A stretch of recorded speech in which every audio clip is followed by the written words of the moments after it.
I am a sculptor. I'm a metal sculptor. I make trees. I make trees to tell stories. So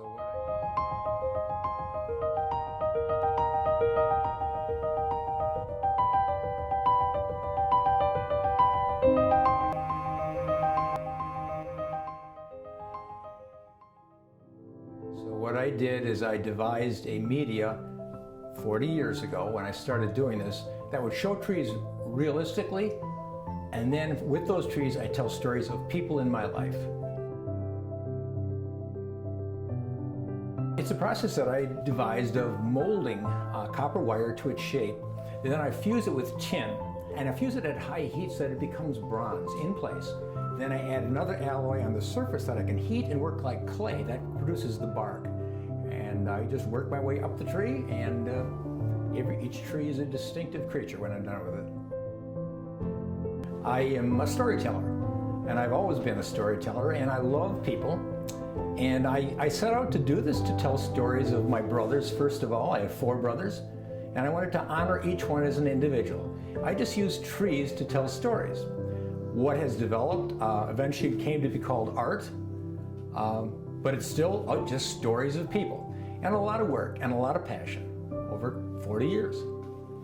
Each piece has a process that takes about 2 weeks of the actual assembly, but I work on multiple pieces at once because there's many heating and cooling cycles, so I'm bouncing back and forth all the time. I like to connect people up with a tree that means something to them. When they come into my booth, I look at them and I listen to them, and I find for them and they find for themselves a tree that's like them. So when a person buys the right tree, they will often have tears in their eyes, and they'll go, "Oh," and they'll say, "Honey, that's you." The trees are all about people. Each one of these is a person in my life. The very first tree I ever made was this tree. It's the aspen tree, and it's a story of my brother Paul and his wife. It's really 2 trees that are growing together with a lot of energy and supporting each other as they grow.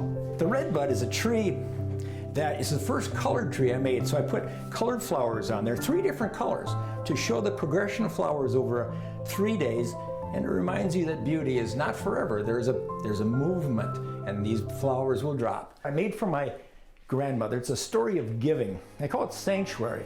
But my grandmother spent her entire life trying to give everything away. Everything she got, she gave to somebody else. And by the time she reached old age, she said, "I'm so blessed because I've finally been able to give everything away." So this tree opens up its heart. It opens up all its limbs and is turning itself over the forest. Its legacy is one of giving.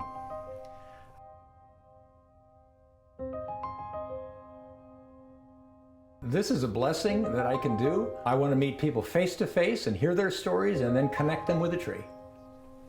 The trees are made out of parallel strands of copper wire.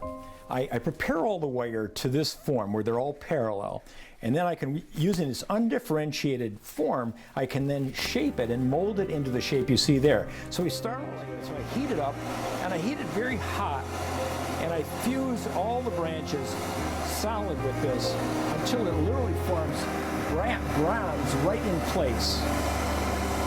And now we will drill a hole in the rock.